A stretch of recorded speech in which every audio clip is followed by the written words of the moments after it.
start recording. Hi, everybody. Thank you for coming. Happy Tuesday. Hope you had a good break. I know it's always shorter than you would like it to be, but alas, here we are for more learning. Some reminders, announcements. So the cutoff for labs, I believe, is this Friday. So if you have not submitted some labs or you've got lower grades in some labs, then do those, please. As we go through this process, I'm also rewriting the labs. And so in that, the first lab is ready. So if, and I think I encourage all of you to just go and look at it again because I've revamped things. Let's actually walk through it. Let's see, where's that tab? Lab 1. So it's got, so I've tweaked the structure a little bit. So I've got, like your preamble, and then I've got the instructions, which is like 1, 2, 3, 4, 5, do this.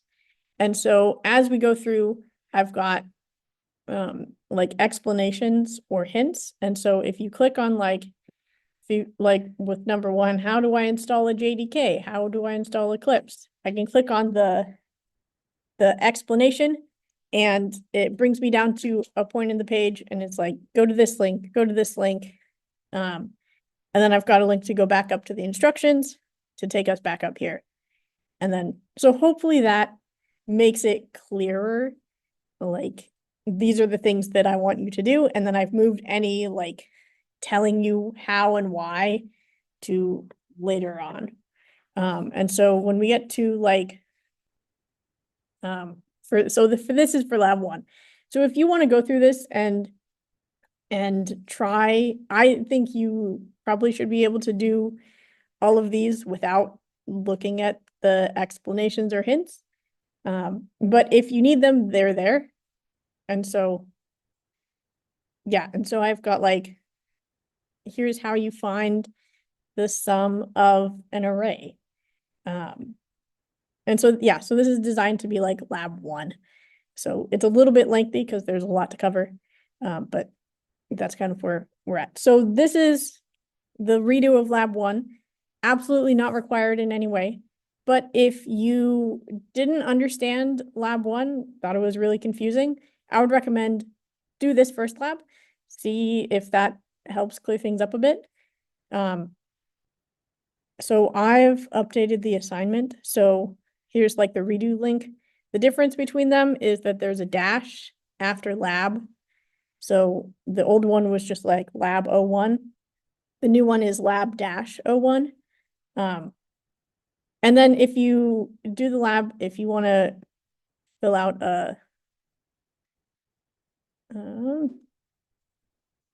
you'll have to sign into Google. But if you want to fill out like a feedback form of what did you like, what did you not like, that helps me as I continue to work on this. So like I said, absolutely not required, but if you feel like things are confusing, I would recommend it. So if you do it and then turn it in, then I will replace the grade that you have. So like if you do better on this version than the old version, then that works. If you are happy with the grade that you've got, just write feedback in the Google form, and then I'll give you 5 points extra credit on that lab. Just, yeah. So not required, but it's an option for you. Any questions on that? The other thing is lab 6, which we'll be doing today, is in the new format. So if you want to, this bit won't apply for lab 6, but the feedback will apply for lab 6. So if you want to give feedback on that, then I'll give you some extra credit points. Okay, I'm a little bit behind on grading, as you may tell. I'll try and get everything in by the end of the week. It's been a little bit of a hectic time, but I'll try and get that done as soon as possible. In terms of other announcements, there's a book scholarship that opens next Monday. So if you are registered with the financial aid office and meet all their requirements, You can apply and get up to $250 for textbooks. I think I received this scholarship when I was a student, and it's really helpful. So if this applies to you, I want to make sure you're aware that it exists. The thing is, it closes after the first 20 applicants or on November 8th. So if you are needing this sort of scholarship, I would encourage you to apply like as close to the opening as you can, because if it closes after the first 20 applicants, then that makes sense. So yeah, so you'll also probably see posters about it on campus, but the QR code is here too. All right, any other questions, announcements? Oh, I have one more announcement. The tech club, I think, is meeting tomorrow. So it's Wednesday, 5 to 8 p.m. Probably in Galileo 114. Not 1114. So I don't think we've got the room like confirmed. But if no one's there, we'll probably just be in there. So if you're interested, this meeting is probably doing some more coding challenges and also trying to figure out what's the goal for the semester or the year. So if you're interested, come by. Should be a fun time. I don't think we'll have pizza this time. Maybe. Okay, so here's my plan for the day. First, we're going to, I'd like you to get in the groups that you worked with in last time to code up the linked list and just touch base and remind yourself what the code that you wrote is. And then we're going to do like a group share where your group is going to tell me, how do I write this function? And then we'll write it up together on the screen, and you'll tell me what to write. And then we'll talk about it. And then once we do that, we'll briefly go over lab 6, and then the rest of the time you'll spend doing lab 6. Sounds good? Okay. So take a few minutes, go into your groups and pull up the code and remind yourself of where we left off. I'll give you maybe 2 minutes.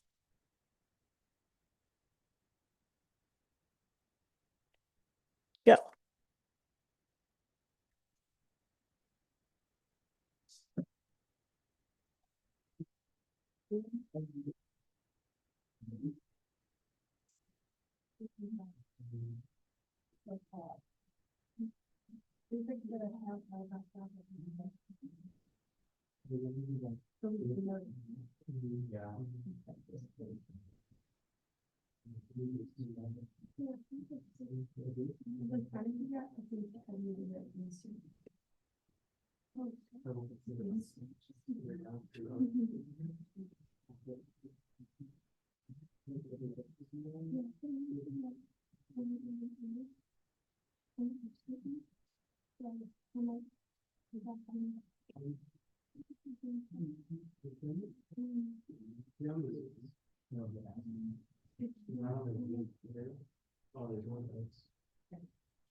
All right, 20 more seconds.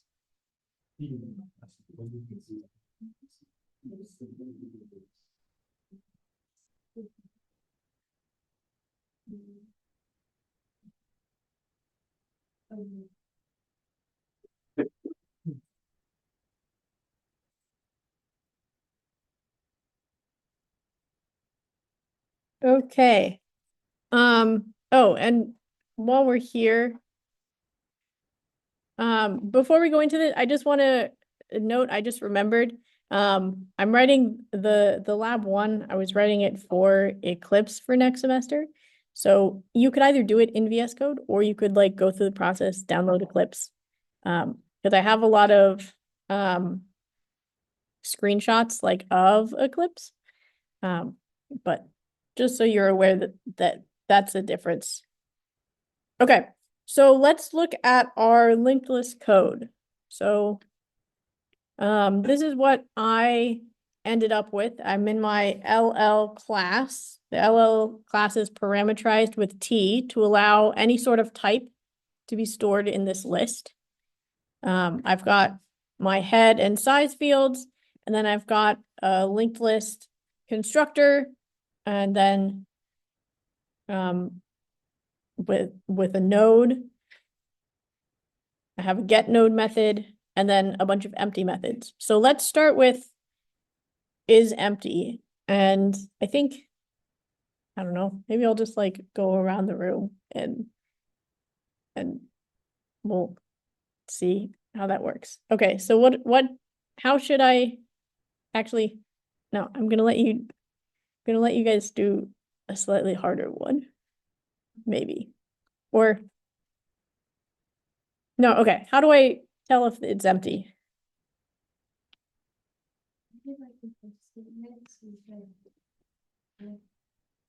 And then parentheses this dot is empty.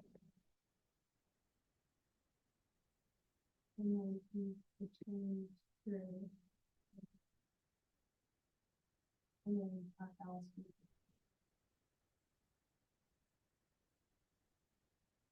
Like that? Okay, I see one problem with this, which is that it never actually is gonna do anything. So here's the situation. We're in the method is empty. It returns a Boolean. And here you're calling the method is empty belonging to linked list, which is this one. So you've defined what we call a recursive method, which is a method that calls itself. In a little bit, like in a few weeks, we're going to look at how to do this intentionally, but you've done this unintentionally at the moment. And so the result of this is that nothing's ever going to get done. So what's another way to do this? Yeah. You have the same if statement, but then just do head is equal to null. Yeah, that works. Yeah. We can collapse this. So we've got if head is null, else false. We can collapse this just to one line. So I can delete all that and then say return head equals null. And so that so head equals null is either true or false. And so it'll return either true or false. Yes. Yeah. And especially because we're returning a Boolean. And so when we give it a Boolean, it's like, okay, yeah, I know what to do with this.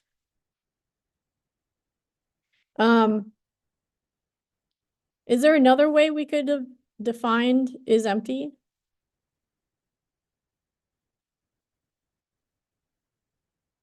We've got another field. We've got size, right? So I don't know, maybe we can add if size is equal to 0, 2. That just gives us like an extra check that maybe if we didn't reset size somewhere, then there's something else that we have to fix in our code. So this says if head is null and if size is 0, then if both of those are true, then the list is empty. Okay. Anthony, do you have make empty? How do we make the list empty? I don't think I have that. Okay. Does anybody else have that one? Yeah, Lachlan. This dot head equals null.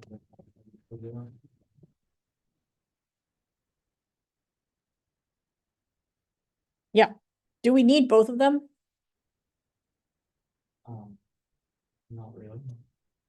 If we didn't have this dot size equals 0, comment. Would that be a problem? Right, yes. So I would argue that yes, we do need both of them.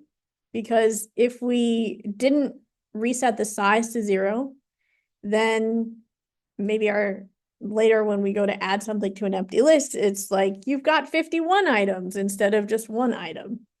So in that case, it wouldn't be accurate. So I would say, yeah, we probably need both of them. All right. Group in the back. How do we say the size? Yeah, so in this case, we've got a field to find that, and so we can just return size. I would like to add, so remember way back when we were making our constructor and we were like, what if we're given a node that links to other nodes? And so the problem there is we can say like, we can either break the link or maybe we want to have like a new, maybe we want to like bring all the rest of this list over. And so let's make a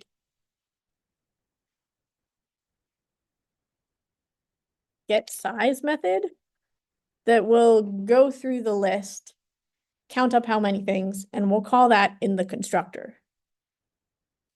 And so if we do that, then we go up here. We don't have to set the next of the head to null. Instead of saying this dot size equals 1, we can say get size to like actually find out how many things are in this list.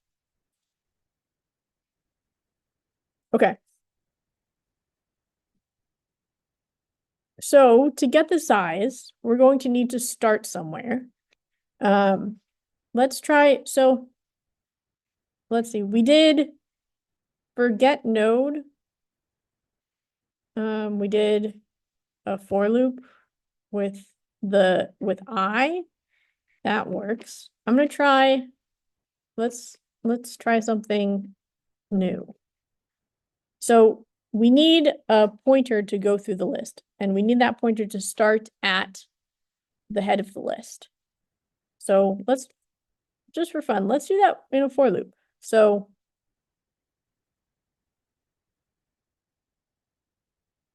so the initialization condition and update steps don't always have to be with integers for a for loop. So we're going to show that we're going to use nodes. We're going to have a node pointer called temp, and that's going to point, it's going to go through each node, and then it's going to stop when temp is equal to null. So we're going to take the next links as long as there's another link to take. So we'll say node t temp start at this dot head. And we'll say this is the condition. So as long as temp is not null, we'll enter the loop. And then the update step is we have to move temp along. So we'll have to say temp equals temp dot get next. And that's our for loop. So it may look a little weird and it may feel a little weird to not have int I, but it does the same thing.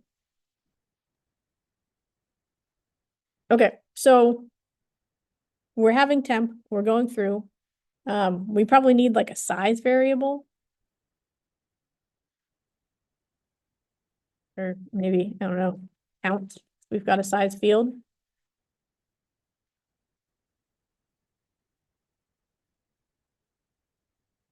And inside the for loop, we're just, as long as temp is not null, we're just adding 1 to the count. And at the end, we return that. That sound good so far? So we are going through the list. Let's write this equivalent in a while loop.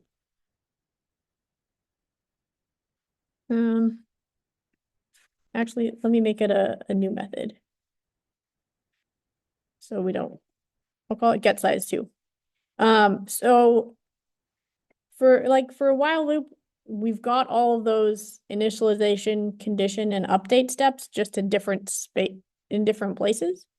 So I'll just move them. So the initialization has to happen outside of the loop.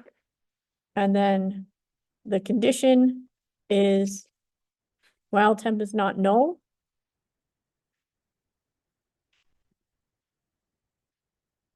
And then I'll cut this out.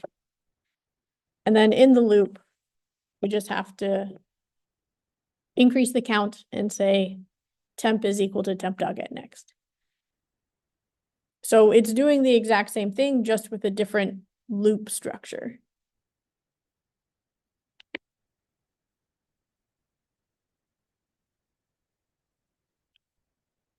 Okay.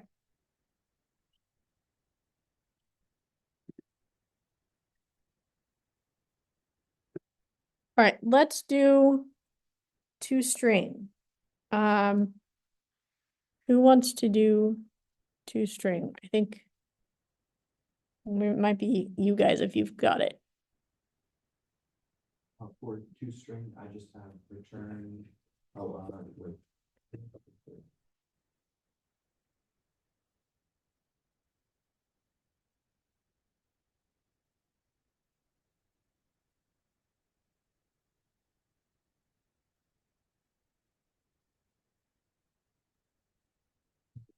Okay. Does anybody else have toString? How, yeah, Steve was in the string builder. not string buffer.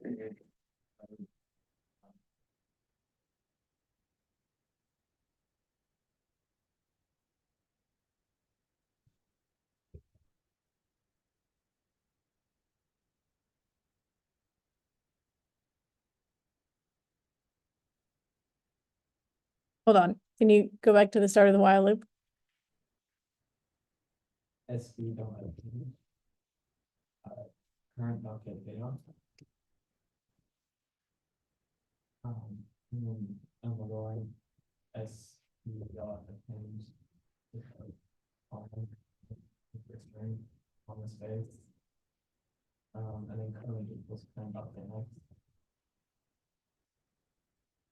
And then, outside of the one with the and return. Cool. Yeah. Yeah, that works. So using a string builder to get each of the pieces of data. There's a few things I would add to this.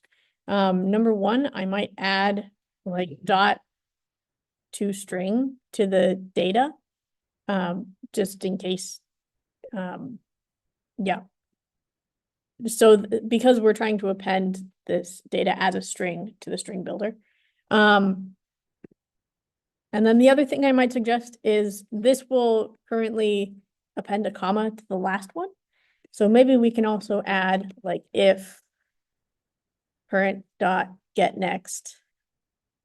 Gotta put parentheses here. Current dot get next is null or is not null. Then yeah, so if there is something after current, add a comma. Otherwise, don't add a comma. Yeah. Maybe just use like a for loop instead of. Yeah, yeah, so that's the point. So like this could work, or we could do it as a while loop. So it's all about what makes the most sense to you as the programmer. I will also note that as I was working on lab 6, there was an instance where I wanted to use a for loop, but then I was like removing things in the for loop, and that's where it got tricky. So there may be circumstances where a while loop is preferable. It just kind of depends on what you're doing. But yeah, like get size and get size 2 are equivalent. So you could do this with a for loop too. Yeah, awesome, thank you. All right. How about this group? Do you have find? No? Okay. You guys have find?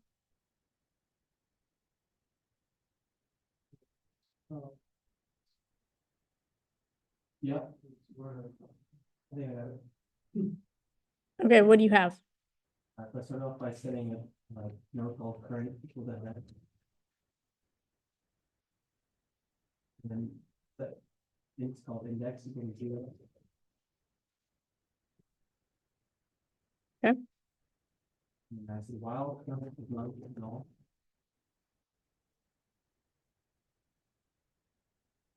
That's it.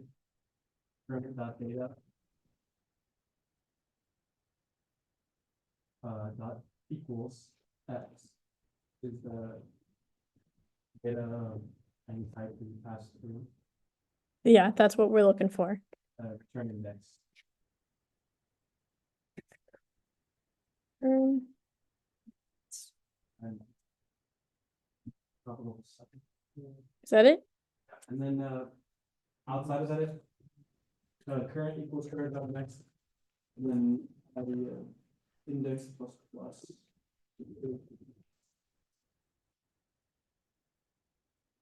Cool.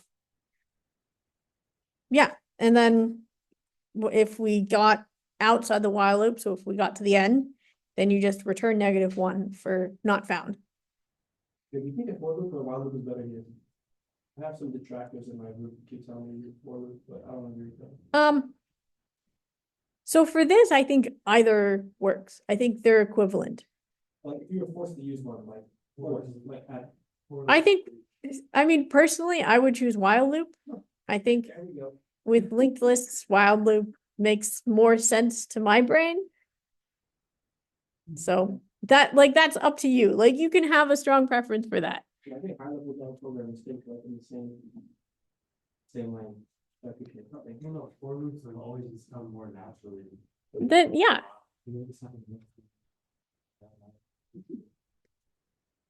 I mean, like so much of it is programmer preference. Okay. So some notes that I have on this are number one. So while this is technically allowed, I would say that we should, instead of directly accessing the field, I would say we should use the getter method. So instead of data, I would say get data. I don't know. I think the worry is more encapsulation. So in our node, so we technically had this as package visible. But I would like making it private would probably make more sense. Right. So that's my recommendation. And similarly for instead of current dot next, I would say current dot get next.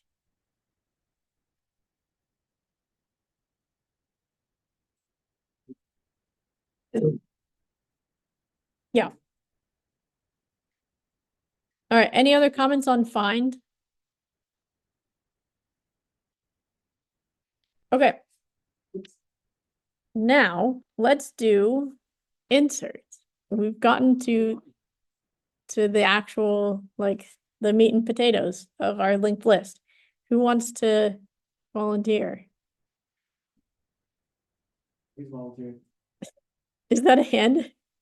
Yeah, I have it, but I don't know if it's starting. Let's try. So I did if the index or IDX is equal to 0, equal to 0. Then I did node.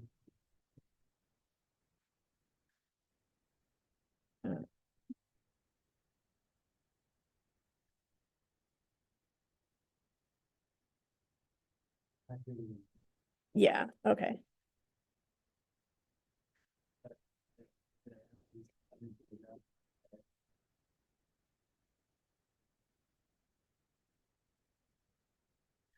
Wait, like that? Create a new node. And yeah, so this is gonna point to the existing head node if it points to, if head is defined. Do you have anything else for this if statement? And then I just add equal. Head,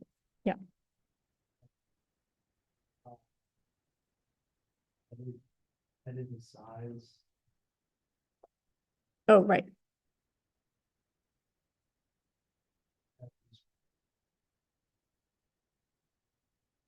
Okay. So that's if we're inserting it at the beginning. Do you have the middle and or end?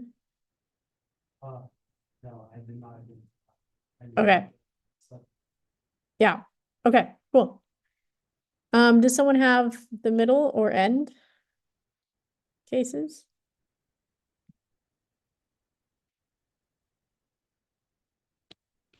Yeah.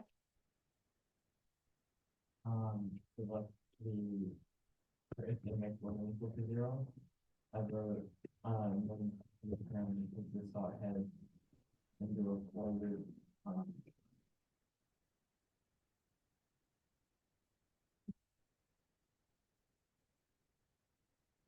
or I equals 0, I reckon index 9 false.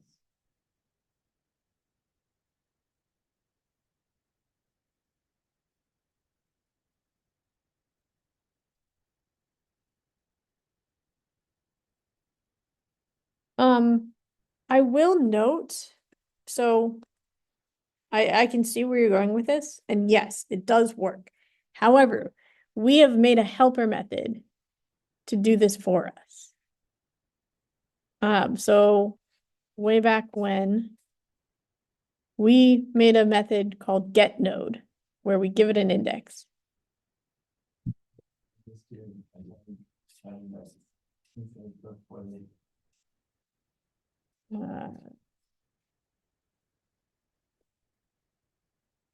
Okay, I'm gonna comment this out. Like that, so sorry, I didn't mean to cut you off, but like this, it does work. But because like we were foreseeing that like this is something that we'll have to do for insert and delete. So that's why we can choose to make it a helper method and then just call that and then not have all that duplicated code inside here. Okay, so probably IDX -1.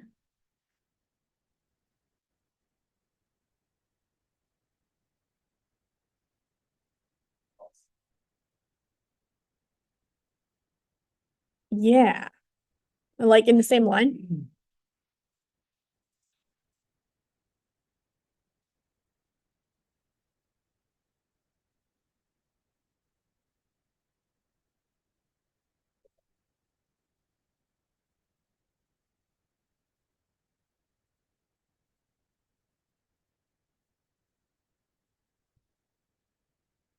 No, I think, wait, hold on. Something might be wrong with my parentheses. Cannot convert from void to node T.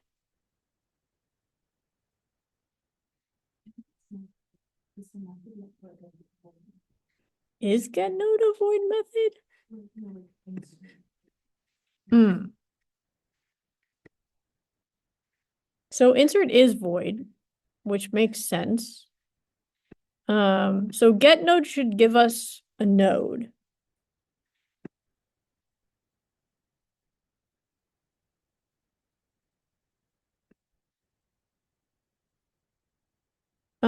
Here, let me try putting it on multiple lines. Okay, that worked. So I don't know why. I don't know why it didn't. Oh, well, this works. Okay, so that it gets us the node and then it sets its next pointer to this new node. And the new node points to the old next one.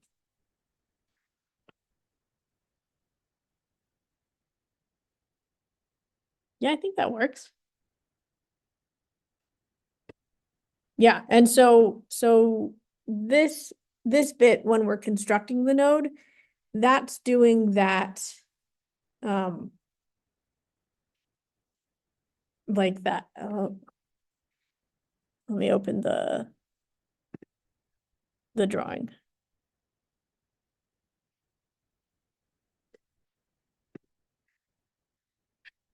Okay, where were we? We're inserting in the middle. So this bit, the number one, where we're making, this is the new node, and we're saying the new node points to the thing at I, that's being handled by this. So when we create a node, we have an option to set not only the data, but also the next pointer. So we have that functionality, and so that lets us do this all in one step.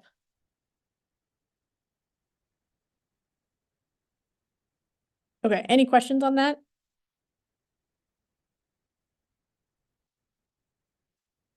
Okay. So this is, you have if index is not equal to 0. So this handles not only the middle, but also the end, right? Do we need to add another case for the end?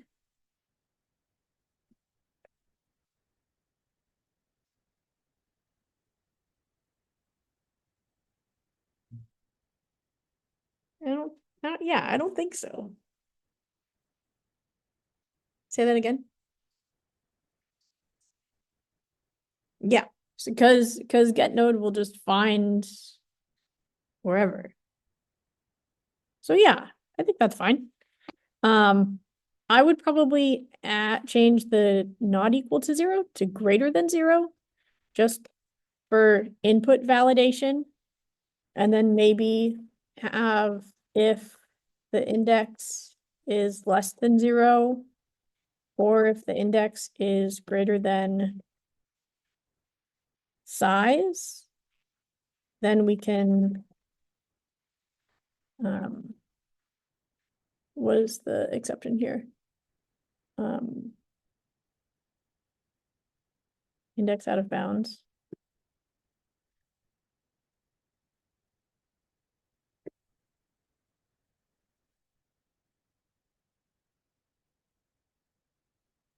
So yeah, so just to provide input validation to make sure that the user is giving us an index that actually makes sense and that isn't way out of something we can handle.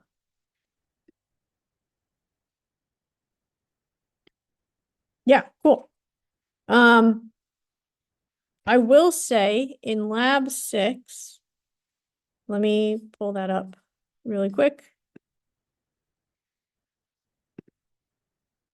So in lab 6, I've implemented a lot of it for you. So some of it, so this is the stuff that I came up with ahead of time. What you've come up with is slightly different from what I have, but does the same thing.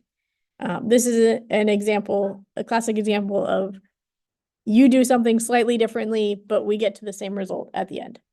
And also hopefully teaches you that, like, I don't know, I feel like in beginner coding classes, that was the case when I was taking these classes, is it feels like I have to have exactly the same code as someone else in order to do the same thing. But the truth is, like our brains work differently. They approach the problems from different angles. And so you can have code that looks completely different from what I have, but it does the exact same thing.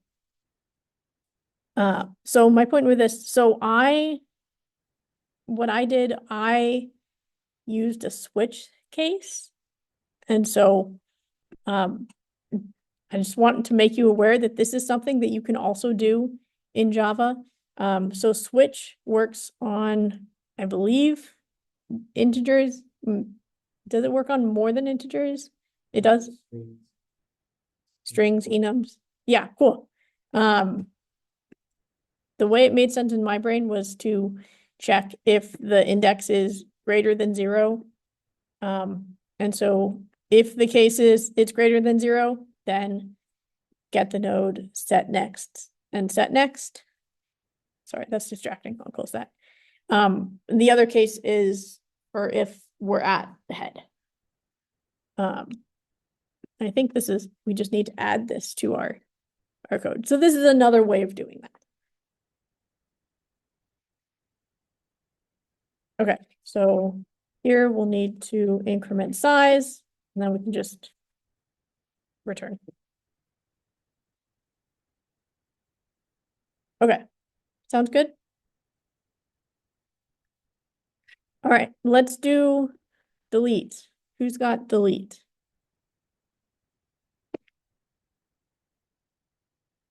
I'll probably start with, yeah, we are. I'm just copying over the exception. Yeah, I started with if the head is null.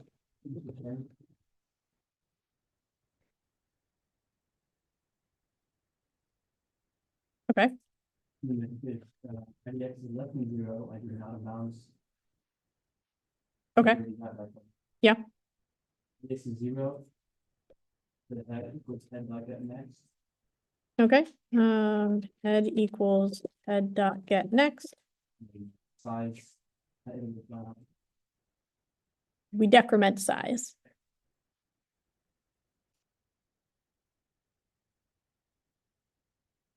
Okay. Say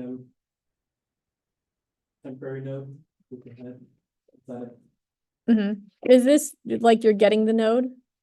Yes. Okay, so let's call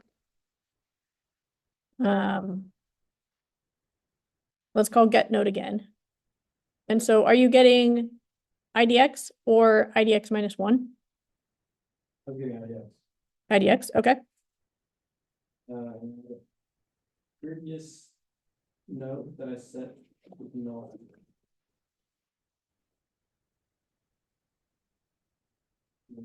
Account with the 0.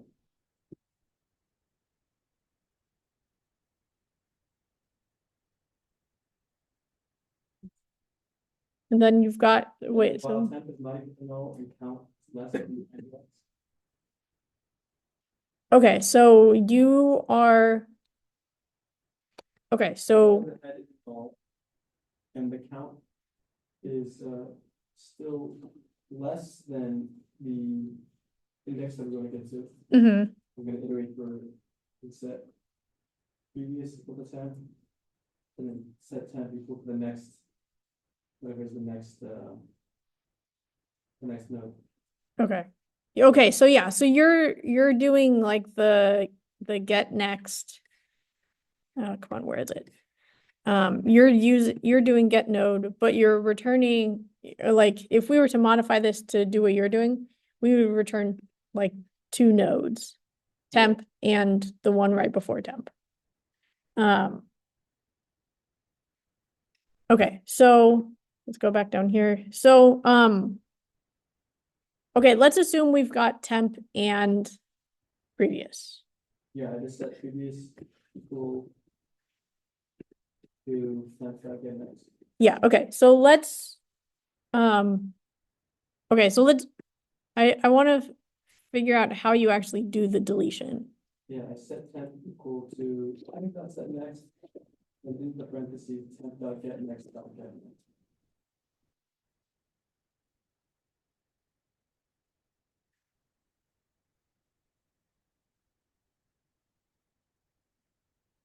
If I can spell temp correctly. Okay, so you set temps next, and then,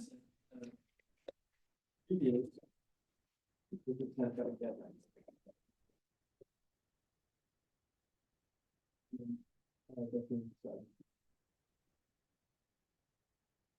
okay,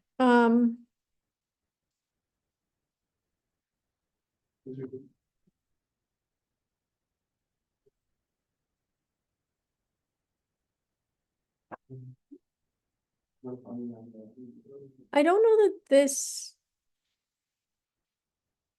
Okay, let me pull up the drawings. So for deletion, Well, okay.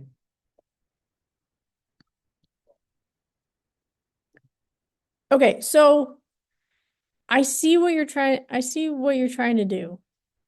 I don't know that previous is necessary. Yes, I mean, I can just remove it. Yeah, Because it's the delete. right. So like if you remove it and it did nothing, then we didn't really need it there in the first place. Because I think temp is the only thing that you're really needing to change. And so like the first step is to get there, which you've written code manually to do, which is fine. But since we've got a get node helper method, I'm like, let's just call that and use that. And then you've got the temp.setNext and then temp.getNext.getNext, which we've talked about. So that's how we bypass the thing at I to get the thing at I+1. So we don't really need the previous variable.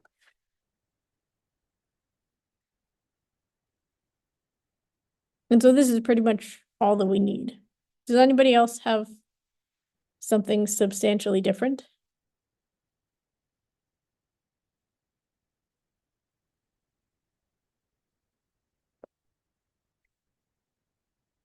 If not, then that's okay.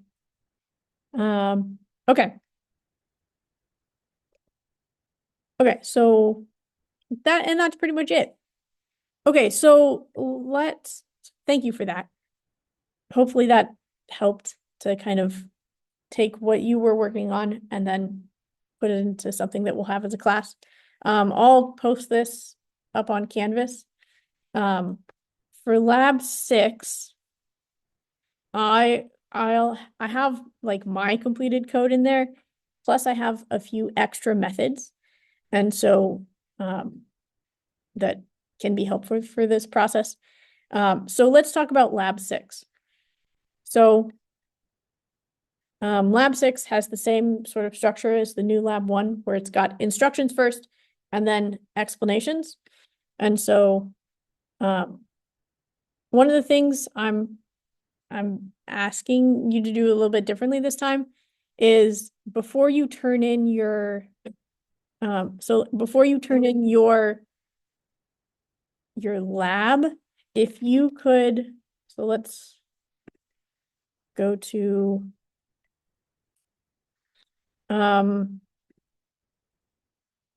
let's see.